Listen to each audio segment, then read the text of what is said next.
So, 2020 is over. Finally.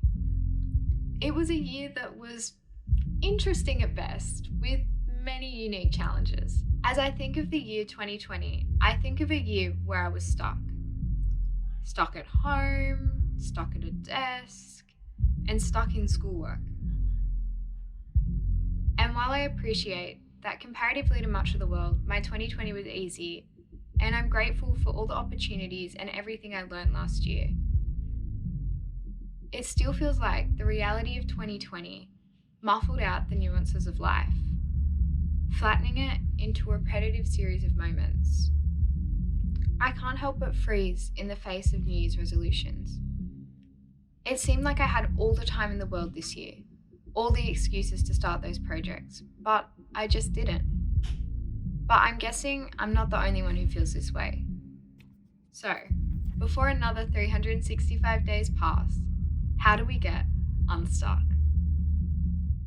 For me, this means focusing on the time buried and lost in a busy time schedule.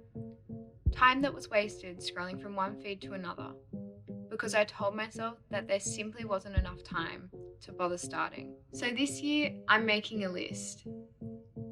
A list of priorities, focusing on the things I wish I did last year. The things I actually want to spend my time doing. Making use of the dead space. I'm going to measure my progress myself, from start to finish. One thing that I love and that I can do regardless of lockdowns is reading. Last year, I hit my goal of reading 14 books. But this year, I want to push myself further, beyond the safety net of YA. Reaching out to different genres and broadening my horizons this year, I'm going to read 16 books from at least 5 genres. Reflecting on 2020, I remember the time spent inside and how much I missed the outdoors. But I feel like simply saying in 2021 I want to be more outdoorsy isn't really an attainable goal. So instead I'm going to say I want to do 5 new hikes on tracks I haven't done before, fueling that adventurous side of me that was sidelined last year. Beyond going outside and reading, I think one of the passions I want to work on most this year is developing my skills in video creating. I hope to do this by investing time in my channel.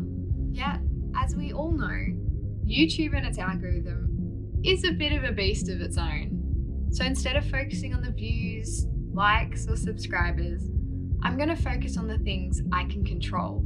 To be honest, I've never been the best at sticking to a consistent upload schedule. So instead of focusing on how regularly I upload, this year I'm going to focus on how much content I put online. This year, I want to upload at least 26 full-length videos to my channel. Now to you. When you finish this video, I want you to pause and reflect.